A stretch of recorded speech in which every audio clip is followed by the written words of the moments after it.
大家好，歡迎收聽今日新聞評論，我係阿強。今日係翻譯來自 Belfast Telegraph 評論員 John Laverty 嘅文章。今日要同大家講一個關於榮耀、混亂同傷感交織嘅北愛爾蘭故事。講到摩托車傳奇人物祖爾頓納，喺車迷心目中佢就係永遠嘅 King of the Roads， 但係佢人生最後一段旅程，竟然因為一場政治對抗被無辜捲入。2000年7月，祖爾頓納喺愛沙尼亞參加比賽時意外身亡。佢嘅家人帶住沉痛心情，將佢遺體由都柏林送返北愛 Ballymoney， 但係返鄉途中遇上激烈抗議、路障同社會動亂。祖爾嘅兄弟 Robert 當時喺電視上忍唔住激動落淚，話返家條路多咗6個鐘，就係因為啲無謂嘢。咩事令一位國民英雄嘅遺體返鄉之路都變得咁困難？答案就係 Drumcree 6。每年7月，北愛嘅 Portadown 市都會有一場備受爭議嘅遊行，由當地橙色黨 Orange Order 沿住 Garvey Road 行進。但呢條路係民族主義社區，當地居民覺得呢個遊行係挑釁。自1995年起，警方第一次阻止呢場遊行行經 Garvey Road， 引爆連年緊張局勢。而2000年，遊行再次被禁止。Portadown 嘅橙會領袖 Harold Gracie 激烈反應，誓言發起抗議。結果就係幾百條路俾人非法封鎖。RUC 即當時北愛警方疲於奔命，連國際機場都俾人圍住。呢啲抗議不但無助解決問題，反而累街坊，包括一啲正返家處理喪禮嘅家屬。最具諷刺意味嘅係，祖爾頓納呢位超越宗教、民族界線嘅北愛英雄，佢嘅送殯儀式最終成為7月7日最大規模嘅人群聚集。5萬人，無論宗教背景，都齊集 Ballymoney 嘅 Gary Duff， 送別一位真正屬於所有人嘅傳奇。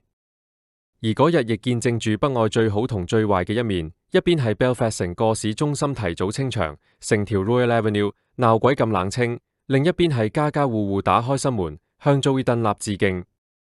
有人會問，如果當時搞事嘅係某啲環保團體，而唔係忠誠派，會唔會俾人即刻拉？會唔會即刻出軍隊驅散？咁樣嘅雙重標準，係咪真係公平？今日再回望，會覺得當時嗰種以歷史榮耀包裝下嘅壓迫、偏見同暴力，其實係對北愛和平最大嘅傷害。幸好，嗰啲年年鬧事、燒車、封路、火攻教堂、唯有警察嘅畫面，而家已經漸漸消失。雖然歷史嘅幽雲未完全遠去，但今日北愛已經唔再係2000年嗰個令人窒息嘅社會。所以，無論你係橙色定綠色，今日我哋都應該記住一個簡單道理：真正嘅英雄係將人團結起嚟，而唔係用恐嚇、用暴力去維護某種傳統。祖爾頓納，佢唔單止係賽道上嘅王者，更係一面鏡子，照出北愛曾經嘅撕裂，亦提醒我哋點樣行向未來。我係 Joyce， 另外我哋都聽聽另一篇由 Alison Morris 嘅評論員文章，標題係法庭成為音樂舞台。Kneecap Mochara 同一場語言與政治的對撞。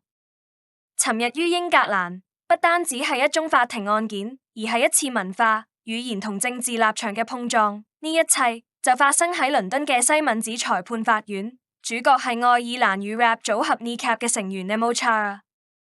原本估計只係百幾人會到場聲援，結果竟然有數以千計民眾聚集法院外，當中唔只係倫敦愛爾蘭社群，仲有來自世界各地嘅聲援者，甚至有英國音樂傳奇 Paul Weller 親身撐場，氣氛幾乎變成嘉年華式演唱會。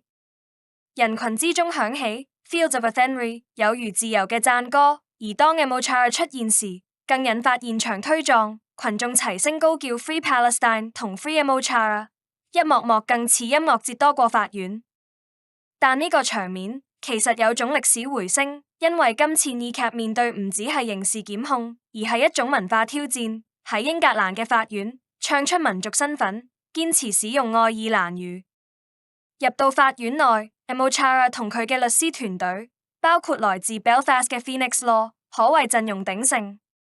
最矚目嘅係3位人權法律界重量級人物 ，Gareth Peirce 處理過 Guildford 4同 Birmingham 6等冤案， 85歲仍然堅守崗位。Lina Nigrala 最近為巴勒斯坦受害者喺國際刑事法院出庭。Brenda Campbell KC 北愛當今最炙手可熱嘅資深大律師。喺 Mochara 所面對指控方面，控方強調佢支持巴勒斯坦本身唔係問題，但就指控佢於演唱會上支持被禁組織以及叫喊 Up Hamas、Up Hezbollah 等字眼，涉嫌違反反恐法例。而辯方就集中打程序牌，指出演唱會係喺2023年11月21日舉行，而檢控書喺2024年5月22日送達，已經超出法例規定6個月內提出檢控嘅期限，只差1日。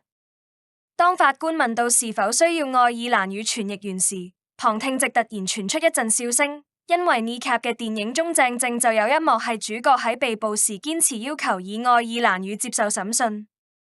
此情此景，到底係藝術模仿現實，定係現實演出電影？今次案件再次證明咗一個現實，試圖喺法院入面壓制 Kneecap，只係為佢哋提供更大舞台，將一個地區語言與政治文化團體推上全球媒體注目之位。同時，案件引發一個值得深思問題：喺英國境內使用愛爾蘭語表達政治意見，係唔係值得被審判？一位音樂人喺舞台上表達立場，是否等同支持恐怖主義？又或者呢場審訊其實係英國社會點樣面對其殖民歷史、文化多樣性與法律界限嘅一次公開測試？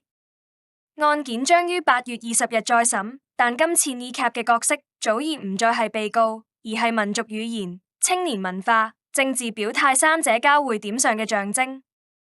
Kneecap 正喺唱出一首無法被壓低音量嘅抗爭之歌。今日嘅新聞評論到此為止，歡迎大家訂閱、點讚同分享，有你嘅支持係我哋頻道最好嘅原動力。